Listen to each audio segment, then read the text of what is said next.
Welcome back everybody. Non, je rigole, je suis français. Salut à tous, vous êtes bien dans la end zone et c'est la deuxième vidéo.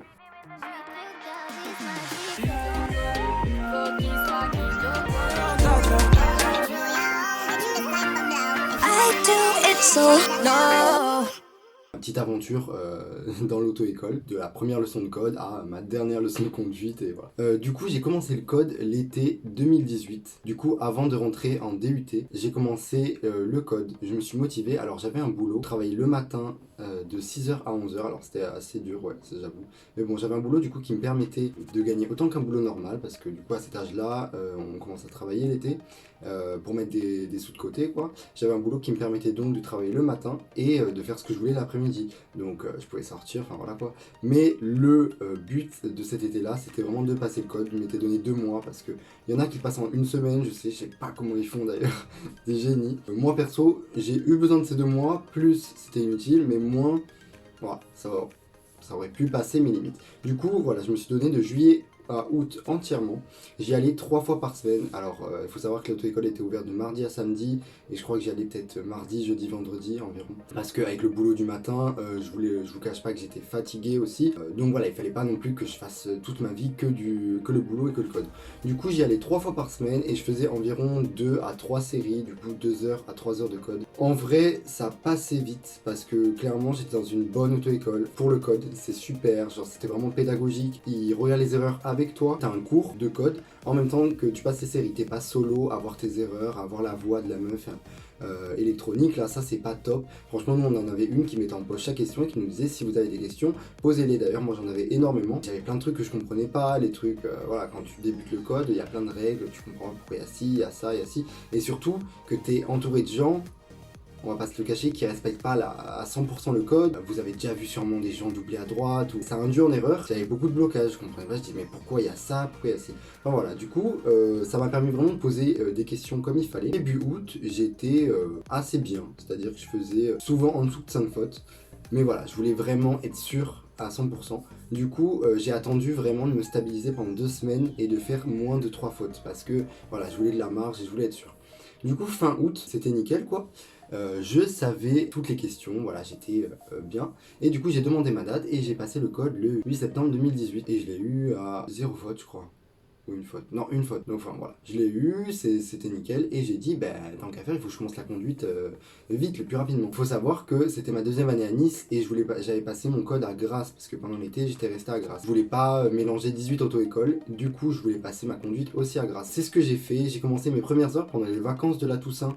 Donc, faut savoir qu'en fac, on a une semaine. Du coup, ben, j'ai chargé à mort. J'ai fait, je crois, au moins 6 heures pendant cette semaine-là. Je faisais des grosses sessions de 2 heures d'affilée et c'est vraiment important pendant les bases de mettre 2 heures parce que il faut pratiquer à mort et de les mettre surtout collés les premières heures pour pas perdre les réflexes, enfin pour apprendre le plus rapidement possible. Et du coup c'était bien et après j'alternais vu que je rentrais généralement une semaine sur deux, je calais 2 heures chaque samedi et j'ai fait ça jusqu'en décembre. En janvier j'ai eu mon stage de première année et ça m'a fait une grosse coupure de 1 mois sans conduire parce que c'était pas possible, j'étais à Nice tout simplement pendant 1 mois et c'était pas possible pour moi de rentrer à Grasse quoi, tout simplement parce que le samedi j'étais en stage etc.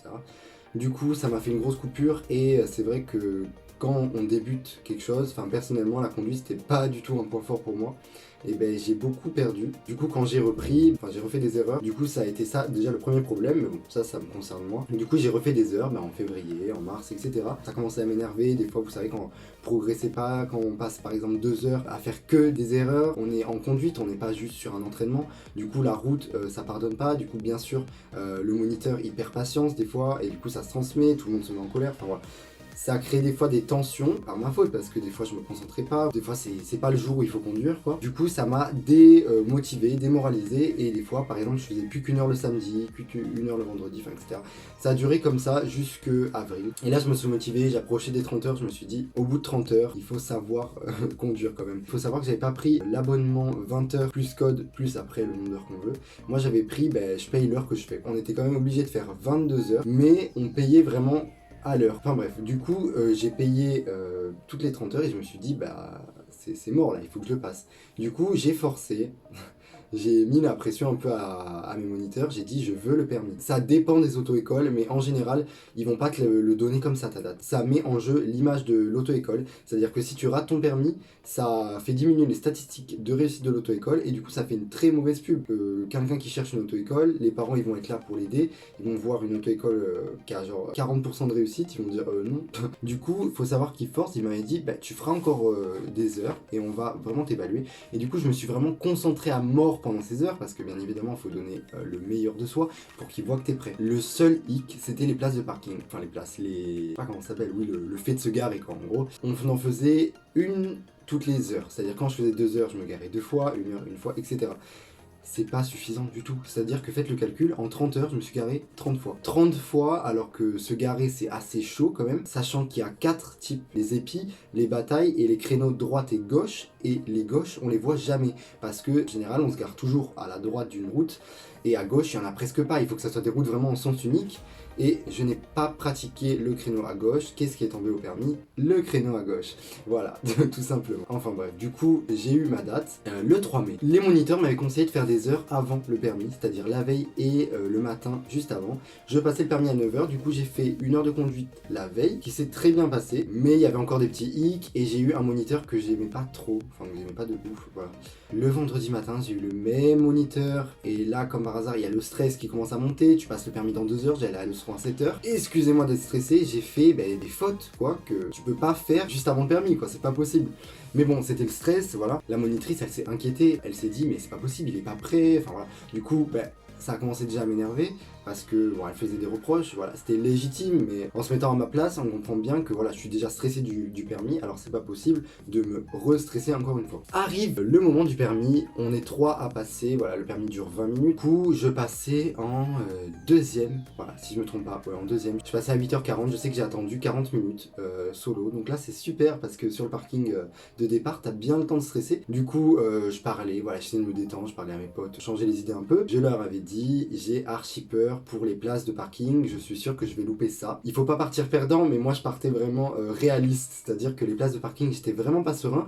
Je savais faire des épis, je savais faire des batailles et tout. Les créneaux, c'était une autre histoire. C'est-à-dire que le créneau à droite, ça allait, voilà, la vision, en diagonale, c'est bon. Le créneau à gauche, je l'avais fait, je crois, 2 fois, dont l'heure d'avant, et elle m'avait dit, non mais t'es pas prêt? Bah en gros, je me suis garé 2 fois en créneau à gauche, donc évidemment que je suis pas prêt.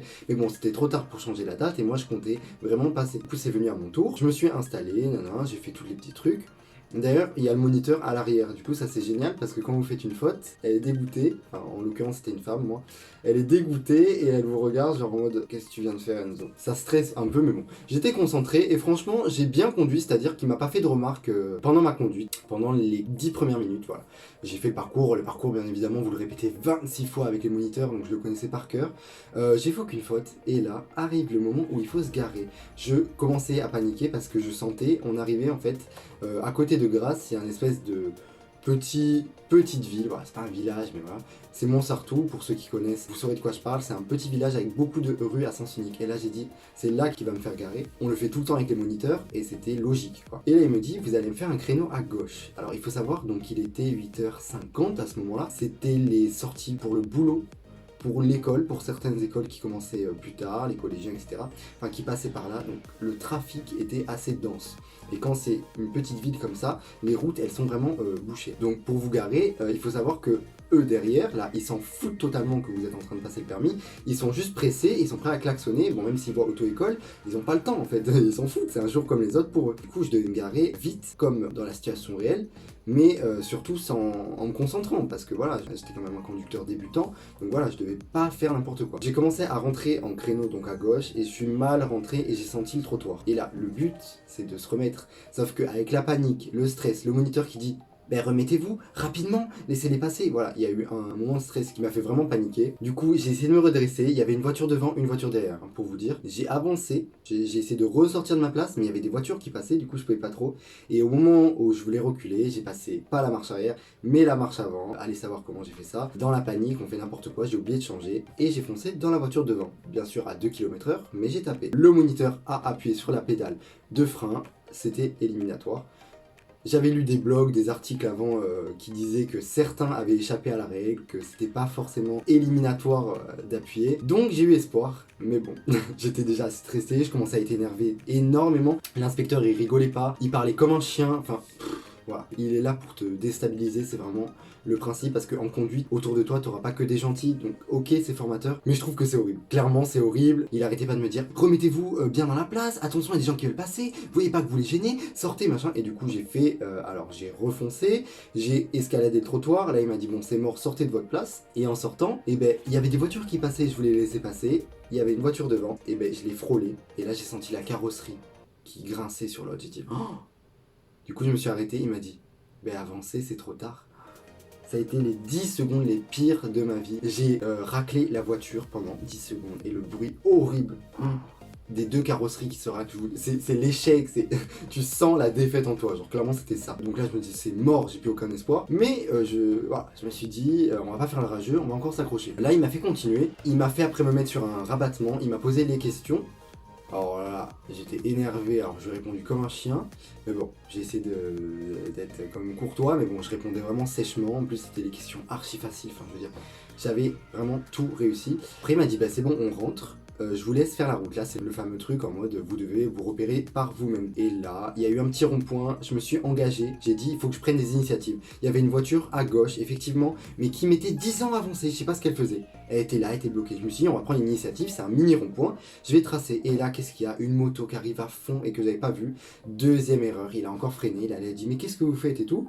Alors là, je me suis expliqué parce que clairement, je trouvais ça injuste. La moto, elle était en tort. Alors bien évidemment, je dois être maître de mon véhicule, mais la moto était en tort. Elle a déboulé de nulle part, elle m'a grillé la priorité, j'étais clairement engagé dans le rond-point.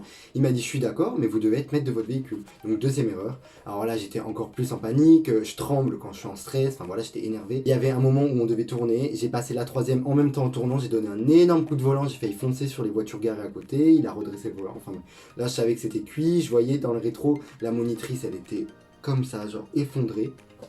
Mais bon, je me suis dit, c'est la vie. Du coup, bon, je suis rentré à la place de parking. Là encore, il m'a dit, garez-vous le long des bandes de parking. Vous savez où on se gare? Il m'a dit, garez-vous le long. Moi, j'ai compris l'autre long, donc je me suis mis en plein milieu. Il m'a dit, vous faites quoi? Enfin bref, je prenais tout mal. À ce moment-là, il n'y avait plus rien. On pouvait même pas me dire bonjour, je prenais tout mal. Comme vous avez raté ça, c'est vraiment l'échec.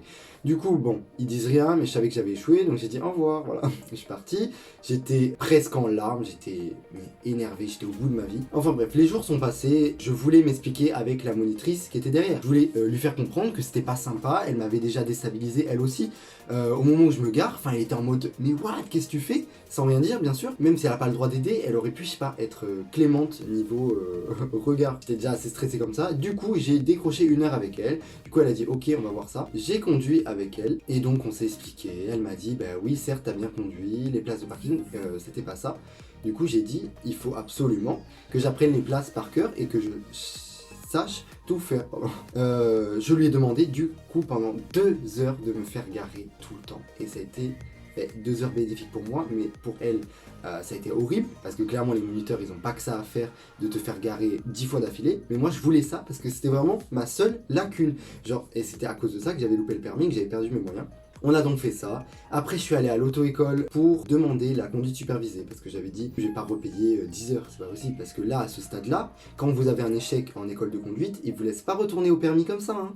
Genre, ils vous disent, ah ouais, t'as échoué? Ben, on va te refaire passer au moins une dizaine d'heures pour être sûr que tu sois prêt. Du coup, bah non, je voulais pas, clairement, et je suis allé m'expliquer avec la patronne de l'auto-école, et là, j'ai vu la véritable face de cette patronne qui était soi-disant super gentille, comme je vous ai dit au code. Là, elle m'a démonté de A à Z, elle m'a dit, t'es la honte de l'auto-école, enfin, ça va pas du tout, t'as loupé le permis, tu te rends compte, on a envoyé un élève qui était pas prêt et tout. J'ai dit, on se calme déjà, j'ai demandé au moniteur, même si j'aurais mis un peu la pression, ils étaient tout à fait à même de me dire non. Ils m'ont dit oui, c'est bon. Enfin, je veux dire, j'ai échoué certes, mais il n'y a pas à me refoutre la faute dessus. Et c'est quoi cette pédagogie dans les écoles depuis quand tu détruis quelqu'un comme ça, alors que déjà je t'ai donné de l'argent, donc déjà tu vas te calmer et t'acceptes en fait la critique. Enfin bref, j'ai dit bon ok, je passe en conduite supervisée, je ne remettrai pas un sou dedans. Je passerai peut-être le permis encore dans cette auto-école, mais ça change rien. De toute façon, c'est l'inspecteur qui évalue. Je dis, je vais passer en conduite supervisée. Et depuis ce jour, je n'ai plus conduit parce que avec mes parents, c'est grave galère.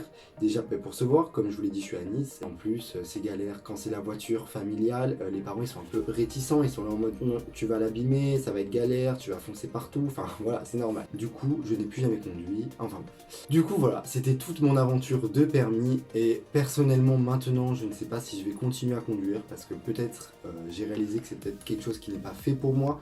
Il faut savoir que quand j'étais sur la pénétrante ou sur l'autoroute, je stressais. Il y en a qui adorent la vitesse, moi perso, j'étais là un peu en panique parce que je savais les dangers que ça pouvait amener. Une seule erreur et tout, j'ai tendance à être vraiment des fois tête en l'air et du coup j'ai peut-être réalisé que la conduite c'était pas fait pour moi. Voilà, après je vous conseille pas d'arrêter. Franchement, ceux qui échouent une fois, j'en connais qui ont échoué 4 fois d'affilée le permis, oui 4 fois. Ce qui fout les boules, c'est plus les 40 € que tu mets à chaque passage de permis, comme le code. C'est plus ça qui fout les boules plutôt que le fait de rater. Franchement, si vous avez raté, c'est pas un mal. Parce que imagine, non, j'avais réussi, ils auraient envoyé quelqu'un qui ne sait pas se garer. Je réalise qu'au final, ça aurait été très dangereux. Parce que dans la vraie vie, il n'y a pas marqué auto-école sur votre voiture, il y a marqué apprenti certes, mais on va pas se le cacher, les apprentis, c'est ceux qui gavent le plus sur la route.